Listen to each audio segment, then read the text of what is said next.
શું કહેવા માંગો છો? આજે ગાંધીનગરને પણ નવી એમ્બ્યુલન્સ મળી છે અને શું કહેવા? ગુરુજીના પ્રતાપે અમને આશા છે કે સારું કામ થાય છે, એ બદલ મને ખુશી છે અને આવું અનેક દરેક ગામમાં થાય એ પ્રત્યે અમારે એમ છે કે ખુશી થશે કે અમારા આવા નાના વિસ્તાર પ્રમાણે માટે પણ અમારી આવી પ્રાર્થના અમારી સાંભળે અમને, અને અમને ખુશી છે કે જેટલા પશુ પક્ષીઓ જેટલા હોય જેટલું બને એટલું અમે સેવા કરી શકીએ, એ અમારું સૌભાગ્ય બની શકે, એ બદલ અમને ખૂબ ખૂબ આનંદ છે.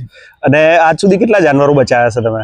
આજ સુધી અમારે જેટલા કેસ આવે, જ્યાંથી કોલ આવે ત્યાં અમારે જવાનું, અને જેમાં આ ઉત્તરાયણના જ કેસ સાંભળી લીધા હતા, તાજા કે 10-15 કબૂતર હતા, એક ડોગનો કેસ આવ્યો હતો. એ જેવા કેસ આવે જ્યાં અમારા સમાચાર મળે ત્યાં અમે કોલ કરીએ, જે નજીકનો વ્યક્તિ હોય તે જઈને એ વસ્તુને લાવીને અહીંયા સેવા કરે, ઓપરેશન કરે, એ દવા કરે, અંદર ત્યાં રાખે, એ બધું પછી સેવા કરીને સાજા કરવાની કોશિશ કરીએ છીએ અમે અમારી રીતે.